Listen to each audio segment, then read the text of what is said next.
नमस्कार सगळ्यांना. सर्वप्रथम श्री स्वामी समर्थ. असं म्हणतात की देव स्वतः समजवायला येत नाही, कुणाच्या तरी माध्यमाने तो तुझ्याशी बोलतो. म्हणूनच आजचं हे मार्गदर्शन हे खास तुमच्यासाठी आहे. कारण इतका इम्पॉर्टंट टॉपिक आहे आजचा व्हिडिओ एकदम स्पिरिच्युअल टॉपिकवर आहे. स्पिरिच्युअल जर्नी जी आपल्या आध्यात्मिक मार्गामध्ये होणाऱ्या घडामोडींची चर्चा आहे. असे काही संकेत आहे ज्यामध्ये साक्षात भगवंत आपली परीक्षा घेतोय की काय असं आपल्याला वाटतं. मग खरंच देव परीक्षा घेतो का? तर याच 4 संकेतामधून आपण जाणून घेणार आहोत. व्हिडिओ शेवटपर्यंत काळजीपूर्वक लक्ष देऊन ऐका. जर तुमच्या आध्यात्मिक मार्गामध्ये असे काही अडथळे येत असतील किंवा अशा काही गोष्टी तुम्ही अनुभवत असताल तर लक्षात घ्या, जवळच आहात तुम्ही अगदी भगवंताच्या कृपेसाठी. चला तर मग आपल्या व्हिडिओकडे वळूया. एका बाजूला बघा, आध्यात्मिक उन्नतीसाठी आपण स्ट्रगल करत असतो, तर दुसऱ्या बाजूला जीवनामध्ये येणाऱ्या समस्यांना तोंड द्यावं लागत असतं. एक प्रकारची देव आपली जणू परीक्षा घेत असतो. कारण इकडे आपण नामस्मरण करतो, पारायण करतो किंवा आणि कुणी काय सांगेल त्याप्रमाणे उपास करतो, व्रत करतो, वैकल्य करतो, बरोबर. पण अध्यात्मामध्ये एक एक पाऊल पुढे पुढे चालतो आपण जेव्हा, तेव्हा अनेक प्रकारच्या परीक्षासुद्धा द्याव्या लागतात. आणि त्या परीक्षांमध्ये कसंही करून आपल्याला पास व्हायचं असतं. एखादं लक्ष्य पूर्ण करण्यासाठी जसा आपण प्रयत्न करतो आणि संपूर्ण प्रयत्न करून आपली पात्रता तेवढी सिद्ध करतो, बरोबर ना. जणू काही एखाद्या अग्निपरीक्षेतून भक्ताला जावं लागतं. जसं एखाद्या अग्निकुंडातून एका टोकावरून दुसऱ्या टोकाकडे जातात ना साधक वगैरे, त्याप्रमाणेच. मग होतं काय नेमकं जेव्हा ही परीक्षा चालू असते? आपल्याला माहीत असतं का की आता मी आध्यात्मिक मार्गात एवढ्या उंचीवर पोहोचलो आहे किंवा मी या पायरीवर आहे आणि आता माझा परीक्षेचा काळ आहे? तर बिलकुल नाही. लोकांना एकदम माहीतच होत नाही आता माझी परीक्षा आहे किंवा काय. जसं नॉर्मल बघा, कोणतीही एक्झाम द्या तुम्ही कोणत्याही वयात. मग ती एक्झाम देताना शाळा कॉलेजच्या असो किंवा तुमच्या कोणत्याही कॉम्पिटिशन एक्झाम असू देत किंवा आणखीन तुम्ही कोणत्याही गोष्टीचे कोर्स केलेत त्याची एक्झाम असू दे, पण आपल्याला समजतं की अमुक एका डेटला माझी एक्झाम आहे म्हणून आपण तयारी करतो, प्रॅक्टिस करतो, अभ्यास करतो, सतत त्या गोष्टींवरती लक्ष ठेवतो. पण परमेश्वर जी परीक्षा घेतो ना, त्याची कोणतीही डेट नाही आहे फिक्स, कोणतीही शीट नाही आहे तुम्हाला आन्सर वगैरे वाचून तयारी करण्यासाठी, कोणताही टाईम माहीत नाही आहे. मग म्हणूनच जे आता मी तुम्हाला सिम्पटम्स सांगणार आहे, जे संकेत किंवा जे तुम्हाला चिन्ह सांगणार आहे, त्यामधून तुम्ही समजून जा की सध्या तुम्ही कोणत्या स्टेजवर आहात किंवा तुमची कोणत्या प्रकारची परीक्षा आता चालू आहे. खरंच खूप महत्त्वपूर्ण विषय आहे हा. जणू संकेत मला मिळाला स्वामींकडून, म्हणून मी आज माझ्यासोबत ज्या काही घटना किंवा जे काही मला अनुभव आले माझ्या क्लायंटसोबत, मला ते सगळे तुमच्यासोबत शेअर करत आहे. चला तर मग बघूया. कधी कधी बघा, आपल्याला स्वतःला असे वाटते की आता माझ्यात पहिल्यापेक्षा जास्त पेशन्स आलेले आहेत.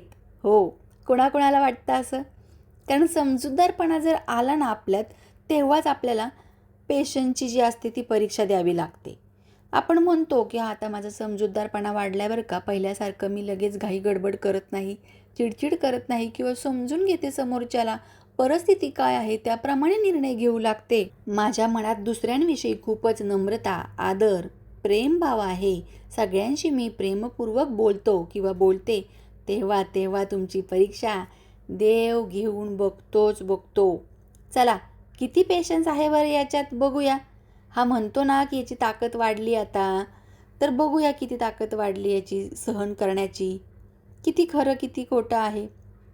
तर मग याच्यात किती दम आहे किंवा माझा हा बाळ आता किती झालेला आहे निपुण, तो खरंच या सगळ्या गोष्टीतून काम, क्रोध, माया, मत्सर, द्वंद्व, ईर्ष्या यातून बाहेर आलाय का?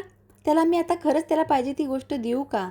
त्यासाठी या मार्गावर चालताना देव आपल्याला निवडतो आणि निवडल्यानंतर आपण तयार आहे का हे देखील बघतो. मग तेवढी ताकद, तेवढी पॉवर आपली वाढली पाहिजे, बरोबर ना. जसं आपल्याला आपल्या मुलांनी एखादी गोष्ट मागितली, लहान असतानाच त्यांनी मोठी गाडी किंवा सायकल मागितली तर आपण देतो का? नाही ना. त्याचप्रमाणे देवसुद्धा परीक्षांद्वारे पुढचा मार्ग आपल्याला मिळण्यासाठी परीक्षा घेतो. जरा आठवून बघा सगळे, तुम्ही जे आत्ता व्हिडिओ ऐकत आहात सगळ्यांनी आठवून बघा, कधी तुमची पण अशी परीक्षा झालीच असेल ना तुमच्या जीवनामध्ये. म्हणून हा व्हिडिओ शेवटपर्यंत ऐका. चॅनलवर जर नवीन असाल तर सबस्क्राईब करा. थोडा व्हिडिओ मोठा होईल, पण आज तुम्हाला हा संकेत मिळाल्याशिवाय राहणार नाही. जो व्हिडिओ शेवटपर्यंत ऐकेल त्याला नक्कीच समाधान मिळेल. तर काय होतं, जेव्हा परमेश्वर युनिवर्स तुमची परीक्षा घेतो, सगळ्यात पहिल्यांदा आळस यायला लागतो. लिहून ठेवा हे. कितीही तुम्ही नामस्मरण करत असताल, रोजची सेवा करत असताल, काही करत असताल, आळस यायला लागतो आणि मन लागत नाही. देवपूजा करतानाही मन लागत नाही. 4-5 दिवस तुम्ही व्यवस्थित कंटिन्यू करणार, मध्येच एखादा दिवस असं वाटतं बस झालं आता मी आज नाही करणार, मला कंटाळा आला आहे. पूजापाठ करत असता, पारायण करत असता, नामस्मरण करत असता आणि त्यातच असं वाटतं की काय देव बघतोय की नाही, देवा तुझं माझ्याकडे लक्ष आहे की नाही, आणि मग उगाचच आळस येतो, उगाचच मी सेवा करतोय की काय असं वाटू लागतं. पण सेवेमध्ये पुढं पुढं जाण्यासाठी प्रयत्न चालू ठेवतोय का आपण, हे पाहण्यासाठी हा आळस नावाचा शत्रू आपल्यावरती हावी होतो. ही जी कडी परीक्षेची वेळ आहे, याच्यातून आपल्याला बाहेर पडायचं आहे. धर्माच्या मार्गावर चालण्यासाठी अग्निपरीक्षा देण्याची वेळ खूप वेळा येते आणि खूप भारी परीक्षा होते. आणि ते गुण आपल्यात आहे का, तेच आपलं बघायचं असतं देवाला. म्हणूनच दुसऱ्यासमोर आपले गुण प्रकट करण्यासाठी आपण तेवढं त्यामध्ये जिद्दीने पेटून उठतोय का ते बघायचं. म्हणून जेव्हा जेव्हा तुम्हाला वाटेल ना की मला आळस येतोय नामस्मरणाचा, नको वाटते, पण तो दिवस चुकवू नका, तो वेळ चुकवू नका. कारण त्या वेळेमध्येच परमेश्वर तुमची परीक्षा बघत असतो. जरा आठवून बघा बरं, असं बऱ्याच जणांच्या आयुष्यात झालं असेल की जेव्हा आपण म्हणतो ना की मी 9 दिवसाचे उपवास धरलेत, माझी 21 दिवसाची साधना आहे, किंवा मी रोज 1 तास नामस्मरण करणार आहे, मेडिटेशन करणार आहे रोज 15 मिनटं. जेव्हाही तुम्ही म्हणता तेव्हा मनामध्ये ही जी धारणा करता, संकल्प घेता आणि मध्येच काही दिवसात बोरिंग व्हायला लागतं, आळस येतो, नको वाटते, सगळं जाऊ दे तिकडं, आपलं पहिलं आहे तसंच बरं आहे, असं सगळं वाटायला लागतं. बरोबर ना? मलाही असं बऱ्याच वेळा वाटलेलं आहे.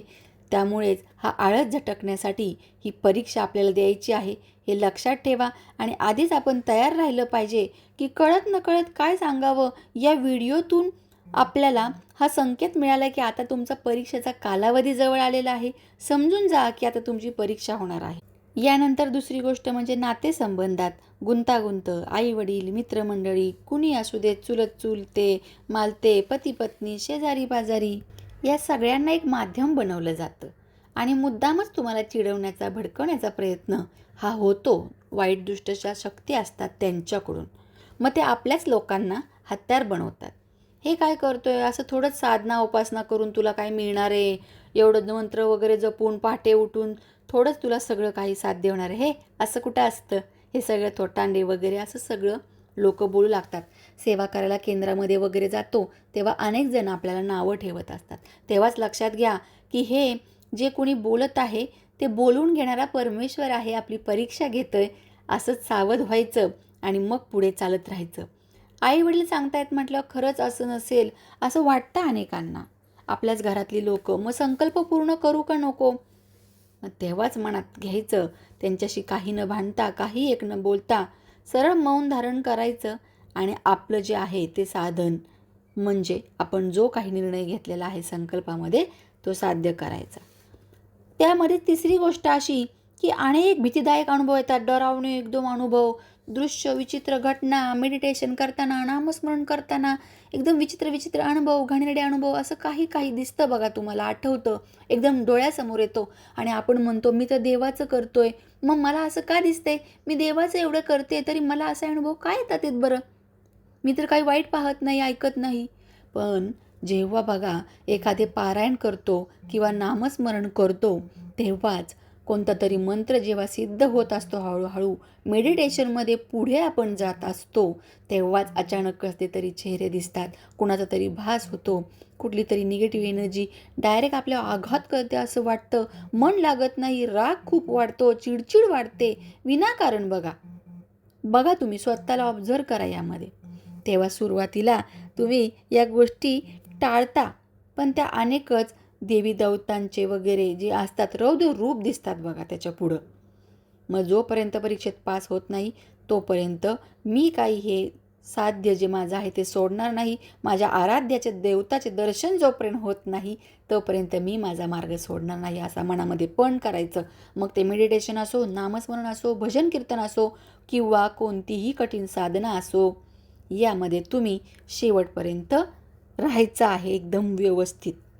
आणि चौथी गोष्ट म्हणजे कधी कधी एवढ्या परीक्षा, एवढं संघर्ष येतं जीवनामध्ये की असं वाटतं ते आपल्या जीवनाचं एक पार्टच आहे. अरे सकाळी उठलो आणि कोणतं काही एखादा संघर्ष नाही जाणवला तर आपल्या तोंडातून सहज निघतं, काय रे देवा विसरलास की काय मला?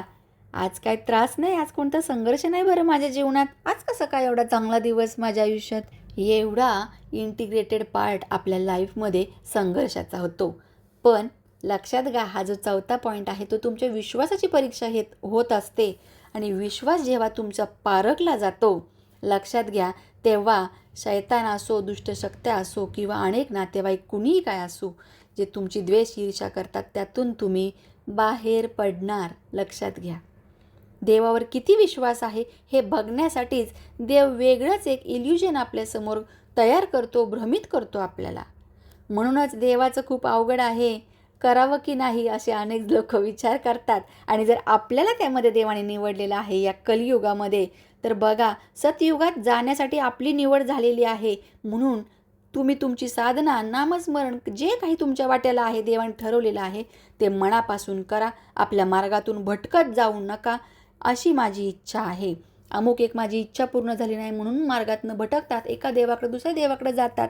पण लक्षात घ्या, इथेच तुम्ही परीक्षेमध्ये नापास होता आणि तुम्हाला यश येत नाही तर अपयश येतं. तर चला मग विश्वास असाच ठेवा आणि व्हिडिओ पुन्हा एकदा नीट ऐका जर लक्षात आलं नसेल, आणि जास्तीत जास्त लोकांपर्यंत शेअर करा. हा संकेत माझी एक कळकळीची विनंती आहे की जास्तीत जास्त लोकांना कळलं पाहिजे. नवीन लोक आहेत अध्यात्मात, त्यांना समजत नाही, मग ते मार्ग भटकतात, सोडून देतात. तर त्यासाठीच आजचा हा स्वामींचा दिव्य संदेश. चला तर मग पुन्हा भेटू अशा नवीन एका महत्त्वाच्या माहितीसोबत.